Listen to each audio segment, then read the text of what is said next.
Okay, I'm in love with this top. Look how cute it is. I know, I was just sitting here.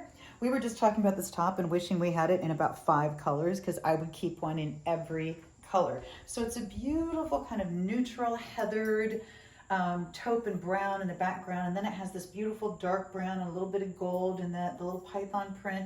I love that it has a little bit of a sleeve, but not too much. Has a rough edge in front, a slit on the side, and then the simple t-shirt in back, but I love how it's longer. Isn't this the cutest? So I can throw this on with a little, a leather jacket over this would be adorable because then you'd have the snake in front and you have this little coverage in back. Wouldn't that be cute? I love it on its own. I love it with jeans. Right now, I could throw this on with my light color ripped up jeans, my flip-flops, adorable. And then in the holiday, I could put on black and I could put on heels and it could be super cute.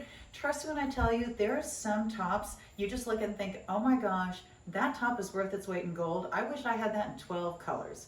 That is definitely this top.